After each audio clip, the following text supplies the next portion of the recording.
Hi, Gemini. What you're meant to do or start doing is we have the Patience card in reverse, the Temperance card.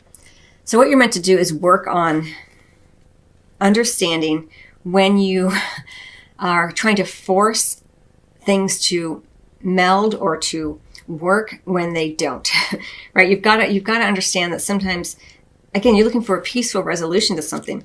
And what you're meant to do or not do here is look at where you're trying to force it. You can't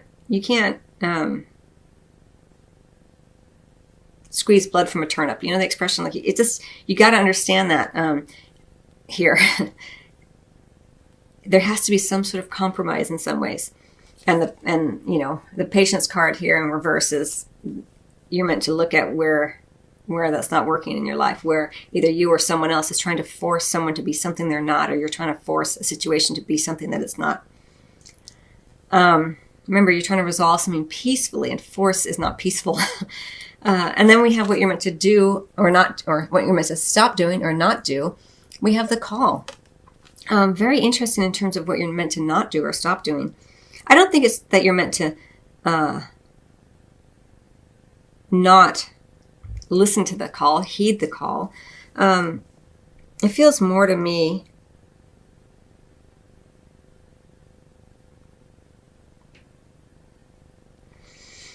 that it goes nicely with this. Like, it's what you're meant to not do or stop doing is expect everyone else to hear the call that you're listening to. You know, we all have our moments of awakening. We all have our moments of epiphanies. And here, you're trying to blend two things that aren't working. You're meant to look at that. And here you're meant to not do or stop doing the call, the Judgment card, the energy of awakening, a time of like the great test before you can ascend kind of energy. And here it feels to me like what you're meant to not do or stop doing is stop trying to get everyone else to be on your page here. You can only resolve things peacefully when you accept everyone's position. Again, you're not trying to force this. So, okay. This is really interesting because all right, and I'll break it down between single and couples in a second. What you can look forward to regardless or expect regardless is we have the Eight of Air. The Eight of Air is a very mental energy, which goes with the Geminis. And it's this idea that you are this energy where you may feel and continue to feel a sense of entrapment, a sense of you're not sure where you're going. And that if you don't know exactly where you're going, if you can't mentally picture it, then you can't move forward. But that's not how life works.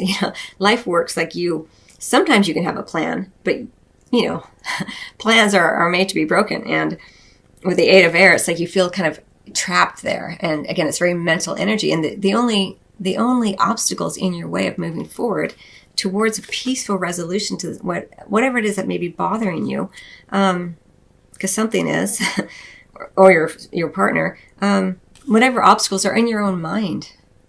It's your own paradigms, your own belief systems, your own thoughts, your own self-judgments here. You can be free in any given second, really. It does take time, though. We have the Seven of Earth here in reverse.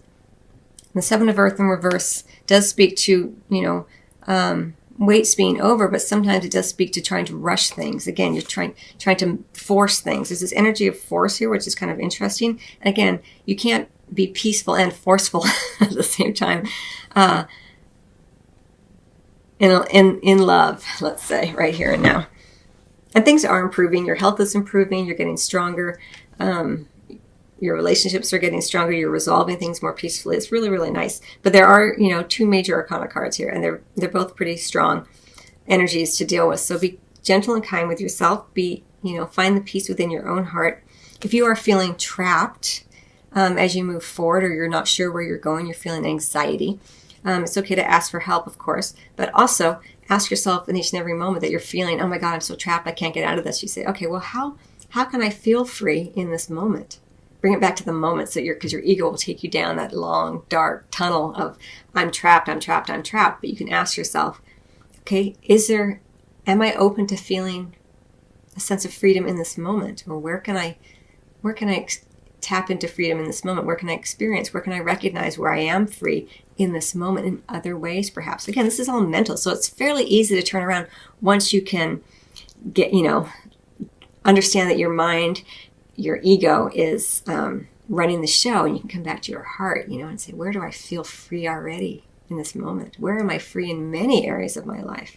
And you can begin to kind of retrain the brain that the mind isn't in control and that you are not your mind. Your mind is something that you use. Okay, so Gemini, what you're meant to do or start doing, we have the Sage of Cups in reverse. What you're meant to not do or stop doing is the Seven of Pentacles. It's the same card that just came up as the Seven of Earth in reverse under the deck. And what we have in terms of what you can look forward to regardless, or expect regardless, is the Ace of Pentacles.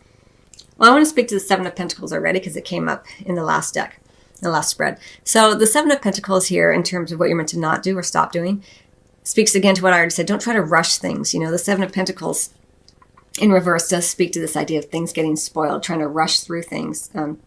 So give yourself time here because it's coming up again. Don't do this. Don't. And also this idea of trying to meld things that aren't working. Don't try to continue to tend soil that isn't worth tending. You're looking for a peaceful resolution here. And what you're meant to not do or stop doing is biding your time, tending to plants that are already that aren't in the right soil. Possibly, again, it goes back to that idea of melding things that cannot be melded. Now, what you're meant to do or start doing, we have the Sage of Cups in reverse. Now, the Sage of Cups in reverse can refer to a water sign, Cancer, Scorpio, or Pisces. When it's in reverse, it's problematic. It's disloyalty. Can speak to someone who's got addiction problems, alcoholism. It can speak to someone who can be emotionally abusive. Those are some of the more intense characteristics of the Sage of Cups in reverse. But what you're meant to do or start doing is look at where this energy exists in your life and begin to put less energy into it. And if it's you who embodies some of these characteristics, peacefully resolve those aspects within self. Like recognize, gosh, sometimes I can be emotionally harsh. Sometimes I can be disconnected from my heart energy, from my emotions. And where can I look at that and begin to make changes? And if it's someone else in your life with this, you're meant to not put so much energy into it, because this is what we're looking forward to regardless. The Ace of Pentacles is, in the reverse, is you're just not putting the energy into that regardless. You're not putting the energy into something that's not going to grow here. Now, again, it doesn't mean that it has to be a relationship.